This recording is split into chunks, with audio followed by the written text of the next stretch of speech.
پیار نبی کا جشن ولادت آؤ دیوانوں مل کے منائیں. الحمدللہ رب العالمین والصلاة والسلام علی سید الانبیاء والمرسلین. ناظرین کرام، السلام علیکم ورحمۃ اللہ وبرکاتہ.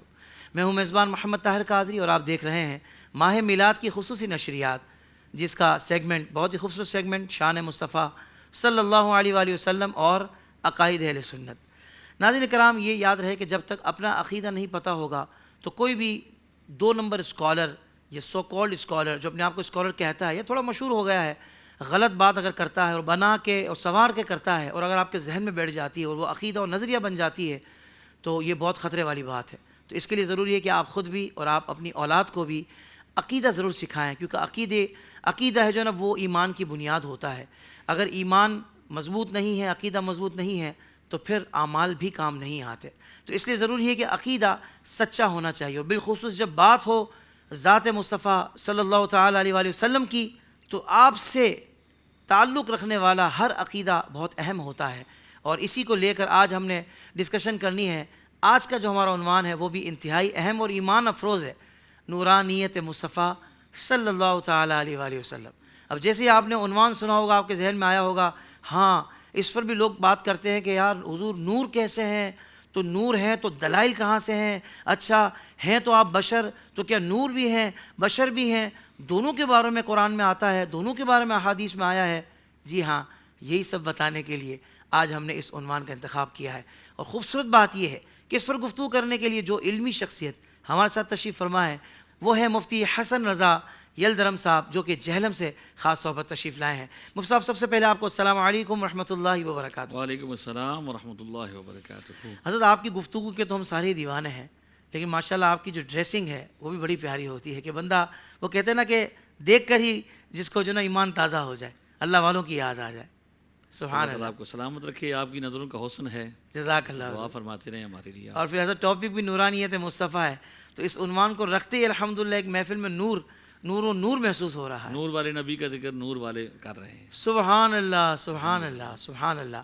ناظرین کرام، اللہ رب العزت نے اپنے محبوب مکرم حضرت محمد مصطفیٰ صلی اللہ علیہ وآلہ وسلم کو بے مثل کمالات اور بلند مراتب عطا فرمائے. آپ صلی اللہ علیہ وسلم کی ہر ادا دلوں کو بھاتی، ہر سنت ایمان کو جلا بخشتی، اور آپ کا ہر وصف محبت رسول میں اضافہ کرتا ہے. انہی مبارک اوصاف میں ایک نہایت اہم اور ایمان افروز عنوان نورانیت مصطفیٰ صلی اللہ علیہ وآلہ وسلم بھی ہے. یہ ایسا موضوع ہے کہ جس پر صدیوں سے اہل علم نے قلم اٹھایا، محدثین نے دلائل پیش کیے، مفسرین نے آیات کی تشریح فرمائی، اور عاشقان رسول نے محبت و عقیدت کے ساتھ اسے اپنے نظریے کا حصہ سمجھا. لیکن افسوس کہ آج اسی موضوع کو بعض حلقوں میں غیر ضروری اعتراضات، بے بنیاد شبہات اور غلط فہمیوں کی نظر کرنے کی کوشش کی جا رہی ہے، جو کہ کبھی بھی کامیاب نہیں ہو پائے گی. اور کس طرح کی کوشش کی جا رہی ہے کہ کبھی نورانیت اور بشریت کو ایک دوسرے کے مقابل کھڑا کر دیا جاتا ہے، کبھی چند روایات کو سیاق و سباق سے ہٹ کر پیش کیا جاتا ہے، اور کبھی ایسے سوالات اٹھائے جاتے ہیں کہ جن سے نوجوانوں کے ذہنوں میں الجھن پیدا ہو. یہ سب سے زیادہ ہو رہا ہے اس دور میں. حالانکہ اہل سنت کا عقیدہ بالکل واضح ہے. ہم اپنے آقا صلی اللہ علیہ وآلہ وسلم کی ہر وہ شان مانتے ہیں جو اللہ تعالیٰ اور اس کے رسول نے بیان فرمائی، نہ اس میں کمی کرتے ہیں اور نہ زیادتی. محبت بھی قرآن و سنت کے مطابق، عقیدہ بھی دلیل کے ساتھ، اور تعظیم بھی اعتدال کے ساتھ. آج کے پروگرام میں ہم نورانیت مصطفیٰ صلی اللہ علیہ وآلہ وسلم کے اسی خوبصورت اور ایمان افروز موضوع پر گفتگو کریں گے کہ نورانیت کی حقیقت کیا ہے، قرآن و سنت اس بارے میں کیا رہنمائی فرماتے ہیں، اس حوالے سے پیش کیے جانے والے مشہور اشکالات کا جواب کیا ہے، اور بشریت مصطفیٰ صلی اللہ علیہ وآلہ وسلم کا صحیح تصور کیا ہے. آئیے محبت رسول صلی اللہ علیہ وسلم کو تازہ کرتے ہیں اور اپنے عقیدے کو مضبوط کرتے ہیں، اور اپنے معزز عالم دین جو ہمارے ہاں تشریف فرما ہے ان کی طرف بڑھتے ہیں اور سوالات کا آغاز کرتے ہیں. قبلہ آغاز میں چاہوں گا یہاں سے فرمائیے گا، بہت بنیادی سوال ہے، پہلے عقیدے کی وضاحت ہو جائے پھر ہم دلائل کی طرف بڑھیں گے انشاءاللہ، کہ نبی کریم صلی اللہ علیہ وآلہ وسلم کی نورانیت حسی ہے یا معنوی ہے، اور کیا نورانیت کا عقیدہ رکھنا انبیاء کے بشر ہونے کے خلاف ہے؟ اور یوں ہی یہ بھی ارشاد فرمائیے گا کہ نور من نور اللہ سے کیا مراد ہے؟ بسم اللہ الرحمن الرحیم، الحمدللہ رب العالمین، والصلاة والسلام علی سید الانبیاء والمرسلین وعلی آلہ واصحابہ اجمعین، اما بعد فاعوذ باللہ من الشیطان الرجیم، بسم اللہ الرحمن الرحیم۔ اللہ رب العزت نے اپنے محبوب کریم رؤوف الرحیم صلی اللہ تعالی وسلم کو بے شمار شان عطا فرمائی، مقام عطا فرمایا۔ ان میں سے ایک شان یہ بھی ہے کہ آپ صلی اللہ تعالی وسلم کو اللہ رب العزت نے شان نورانیت عطا فرمائی، اور یہ آقا دو عالم علیہ الصلوۃ والسلام کی شانیں ہیں۔ یہ جو ہم ڈسکس کر رہے ہیں کہ کیا آقا علیہ الصلوۃ والسلام نور ہیں، کیا آپ حاضر و ناظر ہیں، کیا آپ کو علم غیب عطا کیا گیا، کیا آپ صلی اللہ تعالی وسلم ظاہری حیات سے، یعنی آپ صلی اللہ تعالی وسلم حیات ہیں، یہ جتنی شانیں ہیں یہ آقا دو عالم علیہ الصلوۃ والسلام کی شانیں ہیں، اور ان کو ہم ڈسکس کرتے ہیں۔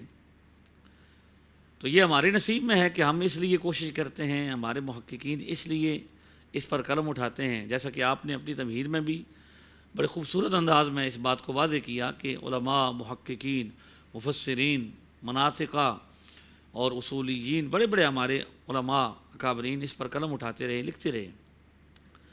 تو اس کی کیا ضرورت پیش آئی؟ یہ ضرورت کیوں پیش آئی؟ یعنی اب ہم اس بات کو ڈسکس کریں کہ آج ہم اس پروگرام کو، اس آپ کے پروگرام کے اندر اس کو ڈسکس کیوں کر رہے ہیں؟ تو اس لیے کہ جب مسلمانوں میں وہ لوگ پیدا ہونا شروع ہو جائیں جو ان چیزوں کا انکار کریں، تو ضرورت تب پڑتی ہے بیان کی جب کچھ منکرین پیدا ہو جائیں، انکار کرنے والے آ جائیں۔ بالکل صحیح۔ تو ہمارے نصیب میں کیا ہے؟ ہمارا محقق جاگتا ہے، راتوں کو محققین علماء ہمارے جاگتے ہیں، تحقیق کرتے ہیں، ریسرچ کرتے ہیں، کتابیں کھولتے ہیں، راتوں کو جاگتے ہیں۔ تو کیوں؟ کہ یہ شان ثابت ہو جائے۔ واہ واہ واہ واہ۔ اور مخالفین، منکرین، معاندین اس لیے تحقیق کرتے ہیں، کوشش کرتے ہیں کہ یہ ثابت ہو جائے کہ حضور علیہ الصلوۃ والسلام کو یہ شان حاصل نہیں۔ یعنی ہم یہیں سے فیصلہ کر لیتے ہیں کہ علماء حق اہل سنت و جماعت وہ ہیں جن کی زندگیاں اس کام پر لگ گئیں کہ یہ ثابت ہو، آقا علیہ السلام کی یہ شان ثابت ہو، لوگوں کے سامنے اس کی دلیل پیش کریں، آقا علیہ الصلوۃ والسلام کی نورانیت ثابت ہو، آپ کا حاضر و ناظر ہونا ثابت ہو۔ تو ایک شخصیت کے بارے میں ایک بندہ یہ کہے کہ اس کے پاس یہ علم نہیں ہے، یہ چیز نہیں ہے، اور دوسرا بندہ اسی شخصیت کے بارے میں کہے کہ اس کے پاس ہے، یہ شان حاصل ہے، یہ مقام حاصل ہے۔ یعنی آج اگر ایک عالم دین کے بارے میں، چاہے وہ کسی بھی مکتبہ فکر کا ہو، ایک بندہ یہ کہے کہ یہ صاحب علم ہے، ان کو بڑا علم حاصل ہے، بڑی شان ہے ان کی، اور دوسرا کہے کہ نہیں ان کے پاس تو کچھ بھی نہیں، کچھ بھی نہیں آتا، اللہ، تو کون ان کا حقدار کون ہے؟ ان کے حق میں بات کرنے والا کون ہے؟ ان کو ماننے والا کون ہوگا جو یہ ثابت کر رہا ہے؟ تو دیکھیے ہمارے نصیب میں ثابت کرنا ہے۔ الحمدللہ الحمدللہ۔ تو آج ہم اس لیے پروگرام کر رہے ہیں کہ آقا دو عالم علیہ الصلوۃ والسلام کی نورانیت حسی ہے یا معنوی ہے۔ اب دیکھیے کہ اللہ رب العزت نے قرآن مقدس میں اپنے محبوب کریم صلی اللہ علیہ وسلم کو نور فرمایا، تحقیق تمہارے پاس اللہ کی جانب سے نور آیا۔ اب اس میں کوئی قید نہیں لگائی کہ کون سا نور آیا، نور معنوی ہے یا نور حسی ہے۔ جی، تو جب مطلق بات فرمائی ہے، مطلق نور فرمایا ہے، تو نور کی جتنی قسم ہیں وہ سب اس کو شامل ہیں۔ کیا بات ہے مفتی صاحب، واہ واہ۔ جب اللہ نے کوئی قید نہیں لگائی تو یہ کون ہوتے ہیں قید لگانے والے کہ نہیں یہ حسی نہیں ہیں، معنوی ہیں؟ آقا دو عالم علیہ الصلوۃ والسلام کی نورانیت حسی ہے، معنوی تو آلریڈی ہے، اس کا تو کوئی بھی انکار نہیں کرے گا جی، کہ آپ نور ہدایت ہیں، آپ کے ذریعے لوگوں کو، دنیا کو، جہان کو ہدایت ملی، یہ تو آلریڈی اپنی جگہ پہ ہے۔ سبحان اللہ۔ لیکن جب ہم احادیث طیبہ کا مطالعہ کرتے ہیں، اس میں جب صحابہ کرام کو دیکھتے ہیں کہ صحابہ کرام یہ کہتے ہیں کہ آقا دو عالم علیہ الصلوۃ والسلام کے دندان مبارک سے نور نکل رہا ہے، واہ، آقا دو عالم علیہ الصلوۃ والسلام کے چہرے اقدس سے نور نکل رہا ہے۔ آپ دعا ارشاد فرماتے ہیں، دعا کرتے ہوئے اتنے ہاتھ بلند کیے کہ بغلوں کی سفیدی، مبارک بغلوں کی سفیدی نظر آ رہی ہے۔ اچھا، بشر کی، انسانوں کی جو بغلیں ہوتی ہیں وہاں تو سیاہی ہوتی ہے، یہ نور حسی ہے نا آقا دو عالم علیہ الصلوۃ والسلام، اس لیے وہاں بھی کیا ہے، سفیدی نظر آتی ہے۔ واہ، تو یہ جب ہم ان دلائل کو دیکھتے ہیں، کیا بات، ان روایات کو دیکھتے ہیں، جن روایات میں سرکار دو عالم علیہ الصلوۃ والسلام کا سراپا صحابہ نے بیان کیا، صحابہ میں سے کوئی ایک بھی ہستی لے کر آئیں جس نے یہ کہا کہ حضور نور نہیں ہیں. آج جو انکار کرنے والے ہیں کوئی ایک بھی لے کر آئے کہ جو یہ کہے. لیکن سرکار دو عالم علیہ السلام کو دونوں شانیں حاصل ہیں. جی آپ نور بھی ہیں اور بشر بھی ہیں. بشر ہونا بھی قرآن سے ثابت ہے, واہ نور ہونا بھی قرآن سے پاک سے ثابت ہے. علامہ مفتی احمد یار خان نعیمی رحمۃ اللہ علیہ فرماتے ہیں کہ جو شخص سرکار دو عالم علیہ السلام کے بشر ہونے کا انکار کرے گا وہ بندہ مسلمان ہی نہیں, اور جو بندہ حضور علیہ السلام کے نور ہونے کا انکار کرے گا وہ گمراہ ہے. اس نے آقا دو عالم السلام کی ایک شان کا انکار کیا.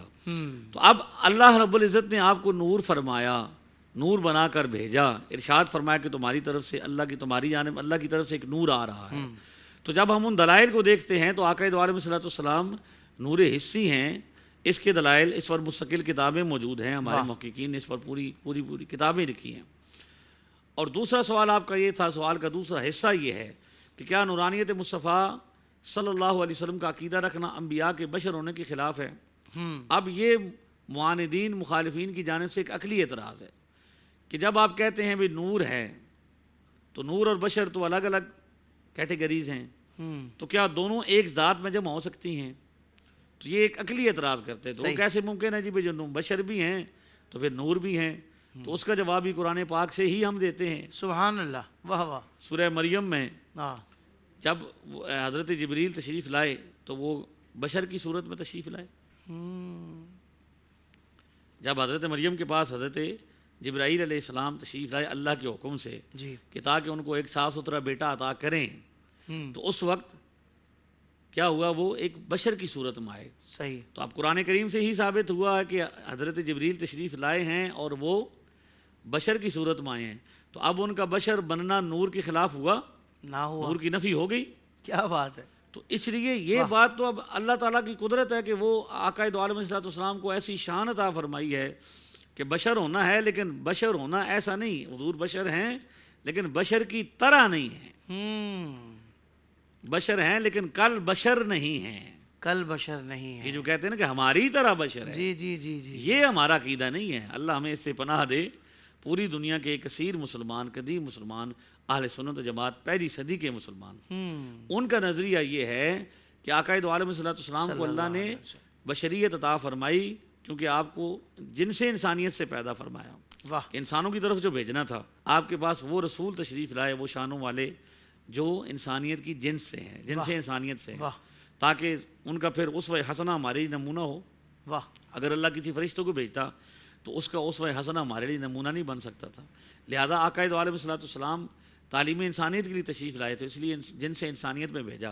ورنہ آپ کا نور مبارک تو اس وقت سے ہے جب کچھ بھی نہیں تھا.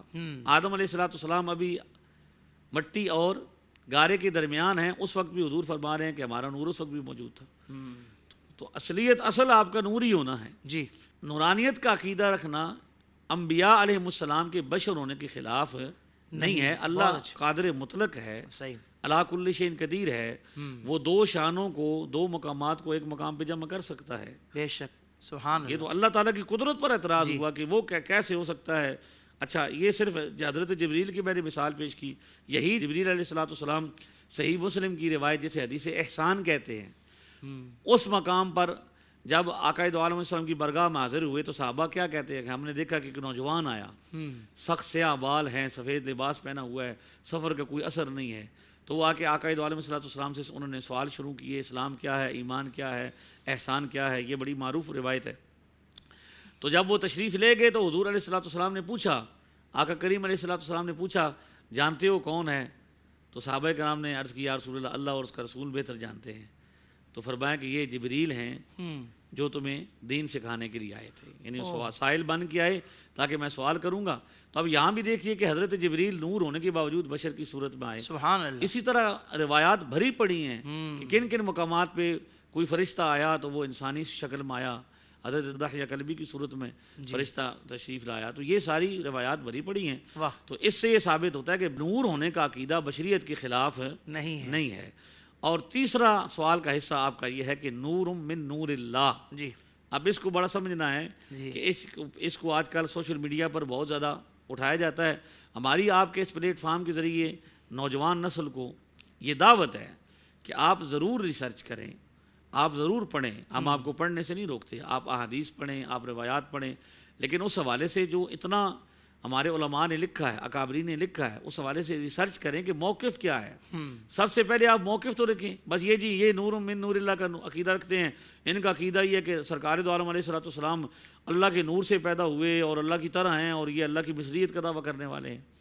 نور من نور اللہ کا معنی یہ ہے کہ آپ علیہ الصلوۃ والسلام کا نور اللہ کے نور کا فیض ہے، عین نہیں ہے. اللہ اکبر، اللہ اکبر. فیض اور ہوتا ہے، عین اور ہوتا اور ہے. عین اور ہوتا ہے کہ نور کا کوئی ٹکڑا نہیں ہوتا، جز اس نہیں کا ہے، کوئی حصہ نہیں ہے، اس کا جزو نہیں ہے. اور یہ معاملہ ہے بھی حدیث شریف سے. حدیث جابر میں ہے کہ اللہ نے اپنے نور سے میرے نور کو پیدا فرمایا. سیدنا جابر رضی اللہ تعالیٰ عنہ، یہ روایت جو ہے مصنف عبدالرزاق میں بھی ہے، اس کی ایک جز ہے جو بعد میں چھپی، اس کو چھایا نہیں کیا گیا. بعد میں ہمارے شرف ملت علامہ عبدالحکیم شرف قادری صاحب رحمۃ اللہ تعالیٰ نے اس کو شائع فرمایا. اس کے علاوہ یہ المواہب اللدنیہ میں، یہ محدث ہیں نا یہ لوگ جن کا ہم نام لیتے ہیں، زرقانی میں ہے جی، یہ جی المواہب اللدنیہ میں ہے، یہ امام سیوطی نے اس کو نقل کیا ہے. تو یہ محدثین نہیں ہیں. اب ان کو اپنے محدثین بھی اپنی پسند کے چاہیے. جی جی جی جی. حالانکہ یہ محدثین ہیں، شارحین ہیں. اب مواہب اللدنیہ والے جو بزرگ ہیں علامہ احمد قسطلانی رحمۃ اللہ علیہ، یہ شارح بخاری ہیں. واہ.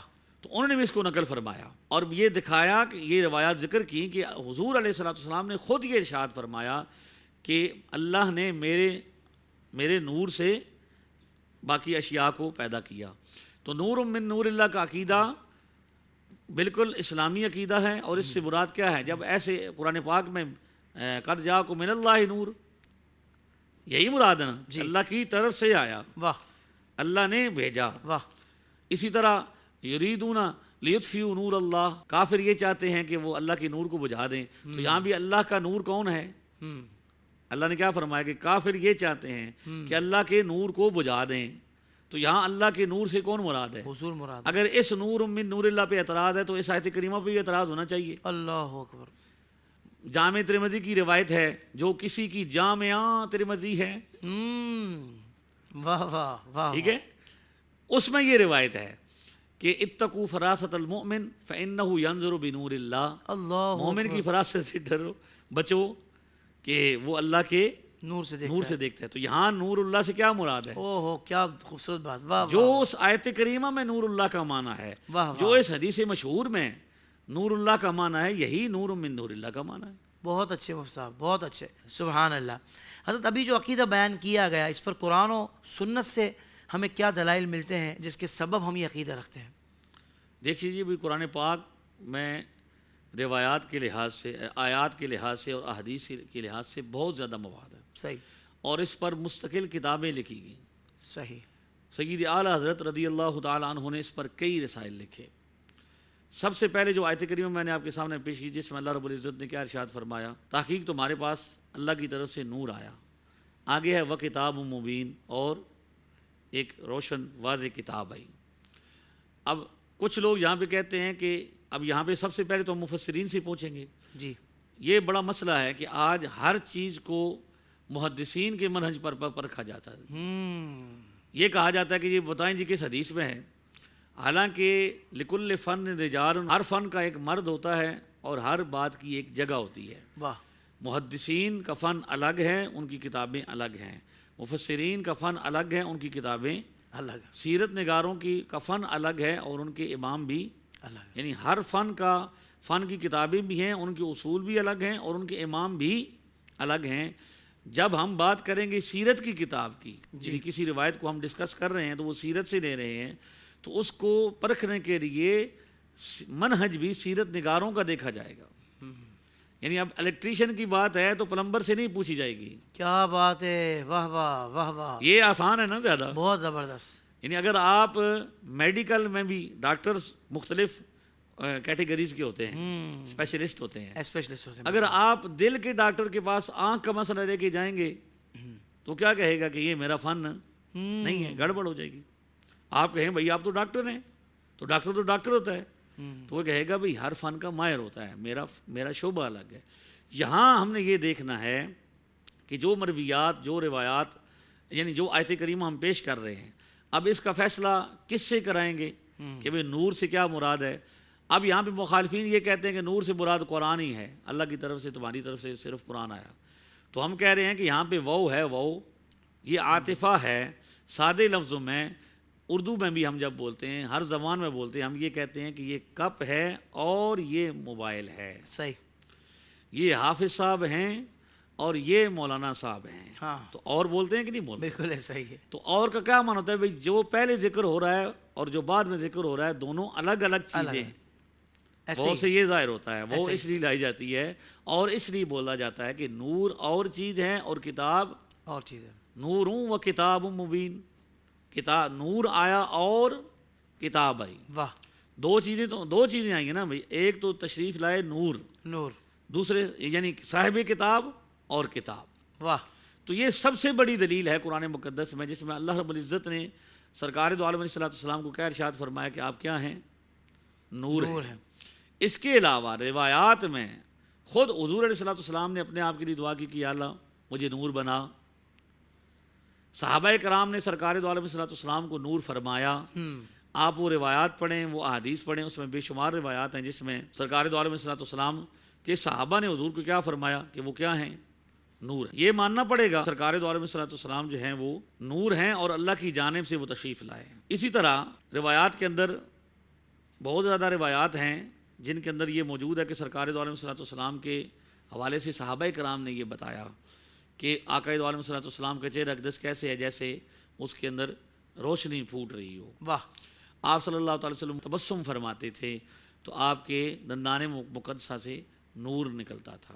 تو یہ ساری علامات. اچھا اب دیکھیے اس پر اجماع ہے. اس دن میں ایک شرح بخاری پڑھ رہا تھا جو کہ اس وقت کے سعودی عالم کی ایک شرح ہے. اچھا. یعنی یہ باقی میں عمدۃ القاری کا بتاؤں یا میں میں آپ کو فتح الباری کہوں، میں آپ کو ارشاد الساری کہوں، تو یہ تو وہ ہیں جو اکابرین کی کتابیں ہیں. جی. اتفاق سے میں کہیں بیٹھا تھا تو وہاں پہ یہ ایک سعودی عالم کی شرح بخاری پڑھی ہوئی تھی. تو اس میں کتاب الوضو بخاری کی میں نے کھولی تو اس میں سرکار دو عالم علیہ السلام کے بال شریف کا ذکر ہے کہ حضرت حسن بصری رحمۃ اللہ تعالی علیہ وہ فرماتے ہیں کہ میں نے حضرت عبیدہ صحابی رسول سے یہ عرض کی کہ ہمارے پاس سرکار دو عالم علیہ السلام کا ایک منہ مبارک ہے. جی. تو صحابی رسول کی سٹیٹمنٹ یہ ہے کہ آقا دو عالم علیہ السلام کا ایک بال شریف منہ مبارک مجھے دنیا اور اس کی ساری نعمتوں سے بڑھ کر عزیز. سبحان اللہ، سبحان اللہ. تو یہاں پہ شارع جو ہے سعودی شارع یہ لکھتا ہے کہ سرکار دو عالم علیہ السلام کی یہ شان ہے کہ آقا دو عالم السلام کو اللہ تعالیٰ نے یہ شان عطا فرمائی کہ آپ کے جسم شریف سے جو کچھ نکلتا ہے وہ پاک اور طاہر ہے. کیا بات ہے، سبحان اللہ. اچھا اب آپ نے یہ سنا ہوگا کہ بھائی صحابہ کرام آقا دو عالم السلام کا جو ہے تھوک مبارک بھی اپنے جسم پر، اور آپ صلی اللہ علیہ وسلم کے فضلات مبارکہ کے بارے میں اجماع لکھا علامہ قاضی ایاز مالکی رحمۃ اللہ علیہ نے کہ وہ طاہر ہیں. آقا دو عالم السلام کے جسم مبارک سے جو کچھ نکلتا ہے وہ کیا ہوتا ہے؟ طاہر اور پاک ہے. تو یہ کیا بشر کی شان ہے؟ یہ کیا بشر کی شان ہے کہ ان کے جسم مبارک سے جو کچھ نکلے وہ کیا ہو؟ کبھی آج تک کوئی بندہ نہیں دیکھ سکا. حضرت عائشہ فرماتی ہے میں جب بھی گئی بیت الخلاء تو وہاں پہ کچھ نہیں ہوتا تھا، مشک کی خوشبو آ رہی ہوتی تھی. اللہ اللہ اکبر. تو یہ شان ہے جن کی. سبحان تو وہ کیا بشر ہیں؟ محض بشر نہیں ہے. سمجھنے والے کے لیے تو اتنی ہی گفتگو کافی ہے جو مفتی صاحب نے قرآن اور احادیث کی روشنی میں دلائل دیے ہیں، بہت ہی خوبصورت انداز میں دیے ہیں. اچھا کیا یہ درست ہے کہ نبی کریم صلی اللہ علیہ وآلہ وسلم کا سایہ موجود نہ تھا؟ کیونکہ ہم نے بھی اپنے بچپن سے یہی سنا ہے کہ تم سا تو ہنسی آنکھ نے دیکھا نہیں کوئی، یہ شان لطافت ہے کہ سایہ نہیں کوئی ہے. ثانی تو بڑی چیز ہے، سایہ نہ ملے گا. مسند احمد کی ایک روایت جو حضرت زینب سے متعلق ہے کہ جب نبی کریم صلی اللہ علیہ وسلم ان کے یہاں تشریف لائے تو وہ سایہ دیکھ کر سوچنے لگی کہ یہ کسی آدمی کا سایہ. پھر کچھ دیر میں نبی کریم صلی اللہ علیہ وسلم ان کے گھر میں داخل ہوئے تو لوگ اس حدیث کو پیش کرنے کے بعد سایہ مصطفیٰ کے موجود ہونے پر کلام کرتے ہیں کہ چونکہ حدیث شریف موجود ہے. تو اس بارے میں آپ کیا ارشاد فرماتے ہیں؟ سب سے پہلے تو ہم اس مقدمے کو سمجھتے ہیں کہ آج سے پہلے ہم نے یہ نہیں سنا کہ بھئی کوئی بندہ اس کا انکار کرتا ہو. یعنی یہ پہلے ہم اس طرح نہیں سنتے تھے کہ بھئی اس کا بندہ انکار کرے گا، بلکہ لوگ اس بات کو مانتے تھے جو دوسرے فرقے بھی. اب آ کے یہ زیادہ مباحثہ شروع ہوا کہ بھئی سرکار دو عالم علیہ السلام کا سایہ, جبکہ آقائے دو عالم علیہ السلام کے نور ہونے میں جی سب سے بڑی دلیل ہی یہ پیش کی جاتی تھی کہ آپ کا سایہ مبارک نہیں تھا. اب ہم دیکھتے ہیں کہ شفا شریف میں, مواہب الدنیا میں اور بڑی بڑی حدیث کی کتابوں کے اندر محدثین یہ تقریباً اجماع نقل کرتے ہیں کہ سرکار دو عالم علیہ السلام کا سایہ مبارک نہیں تھا, سبحان اللہ, آپ کا سایہ شریف نہیں تھا. لیکن اب آپ کہتے ہیں کہ بھئی یہ لوگ جو ہیں آج کل جو ہے یہ بات ہوگی, یہ روایت بھی پیش کر دیتے ہیں کہ سایہ دیکھا. اب ایک طرف واضح ہے روایات ہیں جس میں یہ ہے کہ نہ سورج کی روشنی میں, نہ چاند کی روشنی میں اور نہ ہی دن کے اجالے میں آپ کا سایہ مبارک نہیں تھا. یہ واضح روایات ہیں. صحیح, یہ کیا یہ ہے واضح روایت موجود ہے. کہ یعنی یہ واضح موقف ہے کہ محدثین نے یہ روایات نقل کی, صحابہ کرام سے نقل کی ہیں کہ سرکار دو عالم صلی اللہ علیہ وسلم کا سایہ مبارک نہیں تھا, کہیں بھی نہیں تھا. یہ واضح ہوگی. اور اس پر بہت زیادہ روایات ہیں, ایک نہیں ہے. اعلیٰ حضرت نے پورا رسالہ لکھا, فتاوی رضویہ شریف کی 30ویں جلد کے اندر ہے, اس میں سارے دلائل ترتیب کے ساتھ آپ نے ذکر فرمایا. صحیح.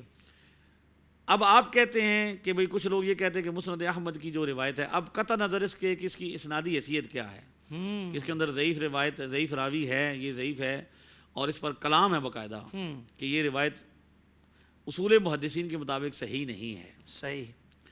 یعنی اپنی جب باری آتی ہے تو کیا ہوتے ہیں, وہ ضعیف روایت بھی لے آتے ہیں. بھئی ایسی کچھ چیز مل جائے کاش کہ جس سے یہ ثابت ہو کہ سرکار علیہ السلام کو یہ شان حاصل نہیں. اللہ اللہ اللہ, یہ ان کا نصیب ہے. اللہ اللہ اللہ. اب ہم اس کا جواب دیتے ہیں کہ ذل کا معنی, یہ اس میں ذل کا لفظ ہے نا, جی تو عربی زبان میں ذل کا معنی سایہ ہی ہے یا اور معنی میں بھی استعمال ہوتا ہے.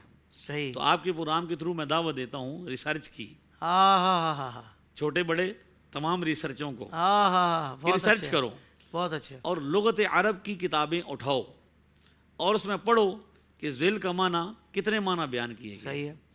اس میں ایک معنی ہے کہ ذل عین ذات کو بھی کہتے ہیں. صحیح صحیح. ذل کس کو کہتے ہیں, عین ذات ذات اقدس کو بھی کہتے ہیں. کہ جب ٹھیک ہے. آقا دو عالم وسلم تشریف لاتے ہیں تو کیا یہ روایات موجود ہیں کہ آپ کی تشریف آوری سے پہلے ہی پتہ چل جاتا تھا کہ آپ تشریف لا رہے ہیں, یا آپ تشریف لے کے چلے جاتے تھے تو پھر بھی بات محسوس ہوتا کہ حضور تشریف لے کے گئے ہیں, جس میں اطہر کی جو خوشبوئیں ہیں, جو آپ کے جسم مبارک سے خوشبو خاص آپ کی تھی, اس سے پہچانا جاتا تھا کہ آپ کیا ہو گئے, یہاں سے تشریف لے کے گئے ہیں. تو اب پہلے تو اس کی اسنادی حیثیت بھی ہے کہ یہ ثابت نہیں, ضعیف روایت ہے. صحیح. لیکن جب اس کے مقابلے میں واضح روایات ہیں واضح روایات کہ ہیں جس میں یہ نفی ہے کہ بھئی آقا علیہ السلام کا سایہ نہیں ہے, تو اس روایت کو اس کی تعویل کرنی پڑے گی. تو یہ دیکھنا پڑے گا کہ اس میں یہ تو نہیں کہ میں نے سایہ دیکھا, اس میں ذل دیکھا, اور ذل عین ذات پر بھی اطلاق ہوتا ہے. اللہ اللہ. تو وہ اصل میں یہ ہے کہ آقا علیہ السلام ہی کی بات ہو رہی ہے. اس کی کئی مثالیں موجود ہیں, اس لیے میں نے کام دے دیا, ہوم ورک آپ کے پروگرام میں, کہ ذل کے اور معنی بھی دیکھیں اور اس کے مقابلے میں واضح روایت لے کر آئیں. میں کسی محدث نے یہ اسٹیٹمنٹ دی ہو, یہ کہا ہو کہ نہیں جی حضور کا تو سایہ نہیں تھا, جبکہ وہ اس پر کہتے ہیں باقاعدہ دلائل پیش کرتے ہیں. سیدی اعلیٰ حضرت نے بڑے نکات پیش کیے, فرماتے ہیں کہ بھئی ملائکہ حضور کے نور سے ہیں نا. وہ جو حدیث جابر ہے جس کو بنیاد بنایا جاتا ہے کہ اللہ نے اپنے نور سے, نور کے فیض سے حضور کے نور کو پیدا کیا, پھر حضور کے نور کے فیض سے فرشتوں کو پیدا کیا. صحیح. فرشتوں کا سایہ ہے نہیں ہے. سیدی اعلیٰ حضرت فرماتے ہیں رضی اللہ عنہ کہ فرشتے بے سایہ ہیں, ان کا سایہ نہیں ہے. اچھا, جس کے نور سے فرشتے پیدا ہوئے ہیں, فرشتوں کا سایہ نہیں, تو جس کے نور سے فرشتے پیدا ہوئے ان کا سایہ کیسے ہو سکتا ہے؟ اللہ اللہ اکبر. اچھا, پھر کہتے ہیں, ان کو جواب دیتے ہیں مخالفین کو سیدی اعلیٰ حضرت کہ تم تو حضرت مجدد ثانی کو اپنا بڑا مانتے ہو کہ ان کے بارے میں کہتے ہو ہم ان کے غلام ہیں. تو حضرت مجدد پاک رحمۃ اللہ تعالیٰ علیہ نے فرمایا کہ سایہ ہوتا ہے کثیف کا, آپ سے بڑھ کر تو لطیف ہی کوئی نہیں. سرکار دو عالم وسلم کی ذات اقدس لطیف ہے, لطیف ہے. تو سایہ خود لطیف ہوتا ہے, تو لطیف کا سایہ نہیں ہوتا. اور پھر کہتے ہیں کہ سایہ نہ ہونے کا مسئلہ, یعنی اگر سایہ ہوتا, یعنی کوئی بندہ کہتا چلو ہوتا تو کیا ہوتا, تو فرمایا مجدد پاک فرماتے ہیں سایہ ہوتا تو مثل ہوتا. سایہ ہوتا تو مثل ہوتا. ہو اللہ نے اپنے محبوب کا سایہ اس لیے نہ پیدا فرمایا کہ سایہ مثل ہوتا ہے. اللہ کو اپنے محبوب کی مثل لم یأت نذیرک فی نظر مثلے تو نہ شد پیدا جانا. اور ایک بات یہاں بھی محدثین سے نقل کی کہ اللہ نے اپنے محبوب کے سائے کو اس لیے پیدا نہیں فرمایا کہ کوئی کافر آپ کے سائے مبارک پر پاؤں رکھ کر آپ کی توہین نہ کرے۔ اللہ اللہ اکبر اللہ اکبر۔ اب یہاں پہ تو شان مصطفیٰ میں تو کمزور باتوں کا بھی سہارا لے کر اس کو ثابت کرنے کی کوشش کرنی چاہیے تھی، جی یعنی پہلی بات تو یہ ہے۔ لیکن یہاں الٹ ہو گیا کہ ایک طرف واضح مضبوط اپنے دلائل معنی میں موجود بھی ہیں۔ مضبوط میں بھی، اور بڑے بڑے محدثین اجماع بڑے بڑے، اب یعنی قاضی ایاز مالکی تو وہ ہیں جن کو علامہ عینی جیسا بندہ بھی، علامہ ابن حجر عسقلانی جیسا بندہ بھی ان کے حوالے کو کوٹ کرتا ہے، محدث ہیں۔ اور اسی طرح یہ حکیم ترمذی، نوادر الرسول والے بڑے بڑے محدثین اس پر لکھ رہے ہیں۔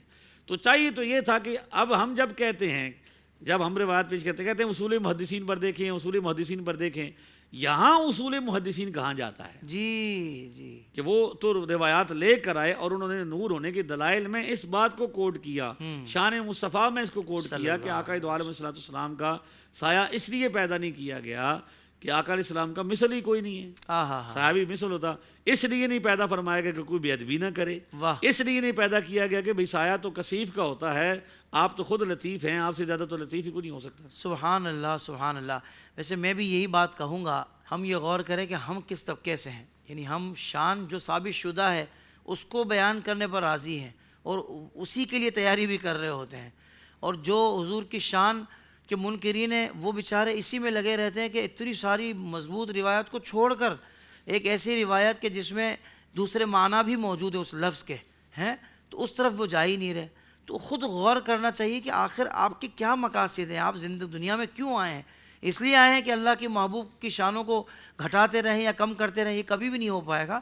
اس لیے اللہ نے اپنے محبوب کے لیے ساری کائنات کو بنایا ہے، تو رب کے ماننے والوں رب کے محبوب کو بھی ان کی شانوں کے ساتھ مانو۔ اللہ صاحب پھر یہ بھی ارشاد فرما دیں آخر میں، چونکہ پروگرام کا وقت بڑا محدود ہے، نبی کریم صلی اللہ علیہ وسلم کی بشریت کا کمال کیسا ہے، اور اگر کوئی نبی کریم صلی اللہ علیہ وسلم کے ظاہری احوال کو دیکھ کر عام بشر کی طرح ہی نبی کریم صلی اللہ علیہ وسلم کی بشریت کو مانے تو ایسے شخص کا کیا حکم ہے؟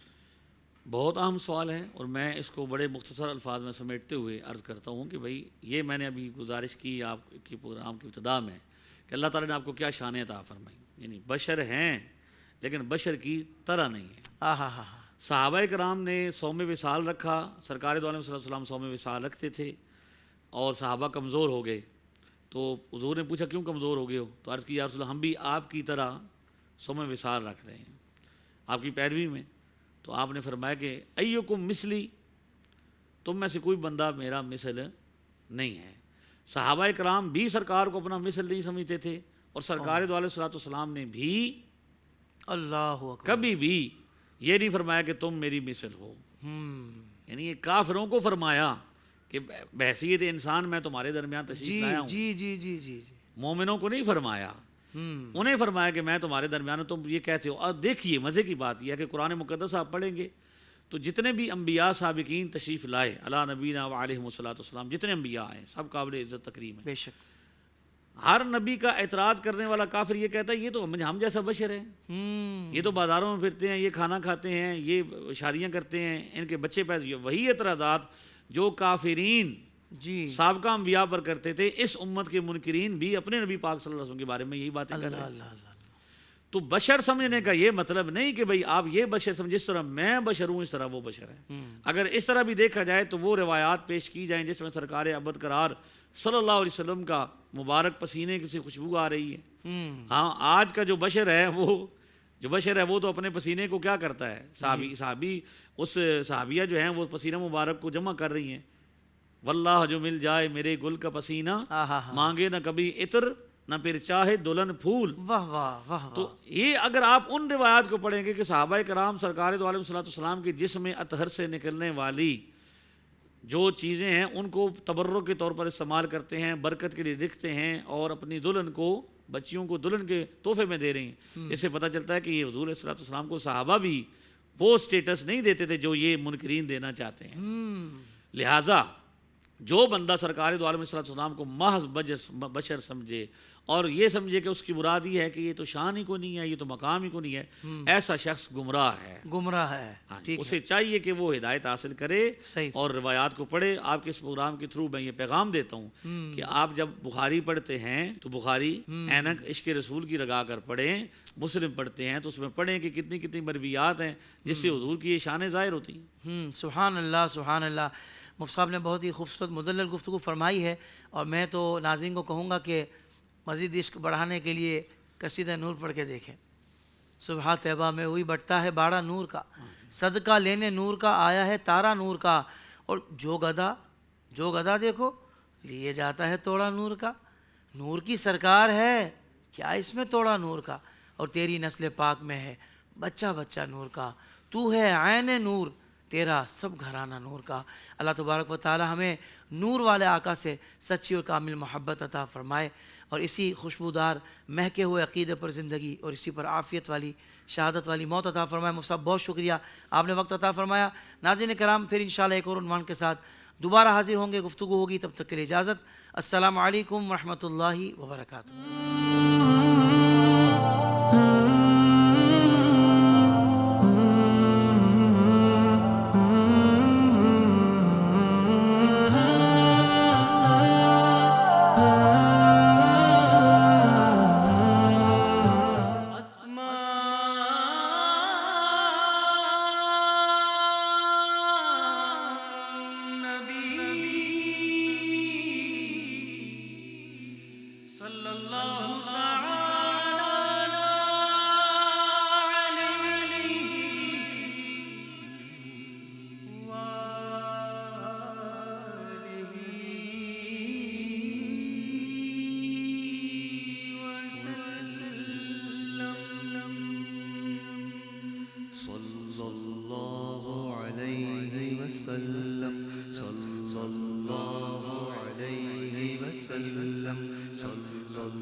سيد الثقلين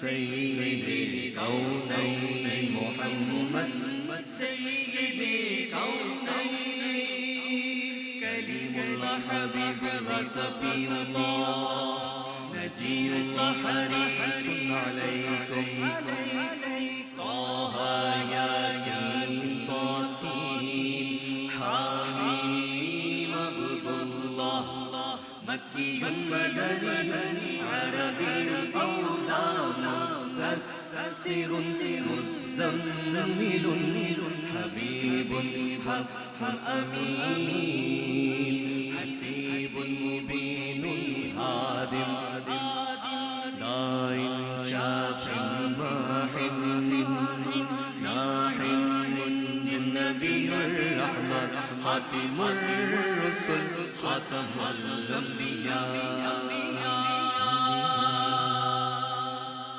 محمد